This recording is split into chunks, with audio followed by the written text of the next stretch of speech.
Editor's note: this is one in a series of pieces on Virginia's June 12 primaries. WTOP interviewed all candidates in contested local races. See all of WTOP's primary coverage on our Elections and Politics page.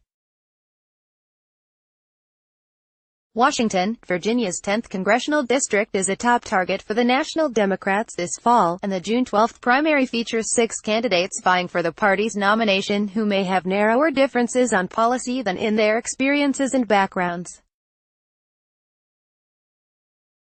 Each of the 6 candidates in the district, which runs from the West Virginia line through Winchester, Loudoun County and parts of Prince William along the Potomac River into Fairfax County, expects to take on Rep. Barbara Comstock in November's general election. She first faces her own primary June 12. The Democratic candidates, the candidates, in the order they appear on the ballot, or Lindsay Davis Stover, State Sen. Jennifer Wexton, Paul Pelletier, Allison Friedman, Dan Helmer and Julia Biggins. Davis Stover and Friedman each worked in the Obama administration, Davis Stover on veterans policy and Friedman in the State Department, largely on anti-human trafficking issues. Pelletier, like Wexton, is a former prosecutor, and is campaigning as more of a moderate. Helmer is an Army veteran, Biggins, an infectious disease scientist. Wexton is the only candidate who has held elected office. She touts her record in the General Assembly as giving her a unique perspective, and has secured the endorsement in March of Governor Ralph Northam. Not only have I run and won 2 competitive races in the district, I've showed that I can work across the aisle once I get there, and achieve positive results for my constituents, Wexton said. Friedman has outraced the others in the field, with Wexton, Helmer and Davis Stover reporting enough cash on hand to thoroughly compete in the district. Pelletier raised about half as much as Wexton, Helmer and Davis Stover, while Biggins had raised much less, as of the most recent campaign finance reports, around $110,000 over the course of the campaign. In the crowded field, some of the candidates with less built-in name recognition have attempted to draw attention to themselves in ways beyond simply paying for advertising. Helmer, for example, recently ran an ad comparing the threat posed by Osama bin Laden before Sept. 11, 2001, to what the ad described as the threat President Donald Trump poses to American democracy today. Earlier, he had posted a campaign video of himself buying a semi-automatic rifle at a gun show, saying it was meant to show how easy it is to get one. All of the candidates, though, say they strongly oppose Trump and support background checks for all gun sales, including those by private sellers. We've allowed the NRA to falsely frame this debate as if there is only a binary choice, either take everyone's guns away or any gun anytime no matter what, no questions asked, Friedman said. A whole range of common-sense options that both respect responsible gun owners' rights but also keep all of us safer are on offer right now, and we are not even having that conversation. Each candidate is confident he or she can win, both in June and in November. Top issues: healthcare and guns are among the top issues for most of the Democratic candidates. This administration, at every turn, has looked to undermine healthcare in this country, including in the passage of the last tax bill, Davis Stover said. She would also prioritize education by increasing funding to provide not only universal kindergarten, but also universal pre-K programs. Davis Stover suggests maintaining college grants and loan programs, and expanding public service loan repayment programs to a new national service program providing tuition assistance in exchange for a year or 2 of military, the Peace Corps, Teach for America, AmeriCorps or similar public service. She said she would not have been able to go to college without a combination of funding sources. It shouldn't be that hard to send our kids to college, she said. Biggins, the infectious disease scientist, said single-payer healthcare, education and the environment are her top issues. I am the only candidate in this race that will fight for the single-payer healthcare program, she said, praising a plan from Vermont Sen.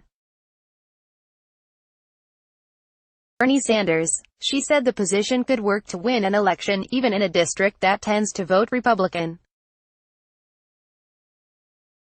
I think most people want to have a secure source of health care, and they want to be covered regardless of pre-existing conditions and have all manner of health-related issues covered like mental health and vision and dental, and I think a single-payer system, once they understand it a little bit better, will resonate with quite a few people, she said. On education, Biggins wants federal money to balance out public school funding across richer and poorer areas by increasing taxes on wealthier people. She would also like to start a pilot program that would provide free or reduced tuition to community colleges in exchange for some type of national service. If it worked, the program could then expand to cover 4-year degrees. Helmer, the Army veteran who moved on to work in the private sector, highlighted gun policy and his support for a Medicare for All healthcare option as his top issues, along with the need for transportation funding, including additional federal money for Metro. I'm ready to fight the gun lobby and the NRA, because it is ridiculous that 3 times a year, my wife Karen and teachers like her have to huddle with their kids in the corner of the classroom to prepare for an active shooter, and I am ready to say enough is enough and fight for responsible gun laws, Helmer said. Pelletier, the former federal prosecutor, said driving down the cost of healthcare by fixing the existing Affordable Care Act, taking guns off the street, and standing up to power are his top issues. At this point in time, to talk about universal healthcare is irresponsible because people need healthcare today, and I don't think that, even though universal healthcare is sort of the gold standard where we ought to be, it's not going to happen tomorrow. It's going to cost about $4 trillion a year, the same thing with the Medicare option. That's going to cost about $1.4 trillion, he said. There's real things we could do today and tomorrow to start providing healthcare to people tomorrow and not striving to do something that's going to cost trillions and trillions of dollars and that Congress is going to fight about, he added. Wexton, who just joined Virginia Senate colleagues to pass a budget that expanded Medicaid in the state, said guns and healthcare were the 2 most important issues in the race. I have experience working across the aisle and getting things done in both of those areas, she said. I am the candidate in this race who has already been serving in the district. I've had a strong record of bipartisan legislation that I've managed to pass, things that help kids and families in the district, and that's the same thing I'll do in Congress, Wexton said. She would also like to see more funding for public schools, steps to address college costs, and additional consumer protection standards for-profit colleges. Accountability and President Trump opposing Trump or ensuring accountability in government came up in interviews with all 6 candidates, and drove many of their decisions to run for Congress. Friedman said she made the decision to run after her 8-year-old daughter completed an optional homework assignment to write a letter to the president about kindness. When I went to take a picture of it, she told me I couldn't because what if the president finds out she wrote it and brings his guns to our house? I believe if she could write that letter believing it endangered herself, I can do more, Friedman said. She said her experience in national security and human rights puts her in a position to take on Rep. Comstock on economic and other issues in November. I believe the federal government is responsible for providing security and opportunity for its people and that it can't do that well unless it's operating with integrity, and I would argue on all 3 measures we are failing right now, Friedman said. Wexton said her experience winning in the district and working as a member of the Democratic minority in the state Senate put her in the best position to win. I am truly worried about how much damage Donald Trump and congressional Republicans who are enabling him are going to be able to do to our country in the next couple years, Wexton said. I am able to work across the aisle by focusing on things that help kids and families and things that are kitchen table issues that cross party lines, she said.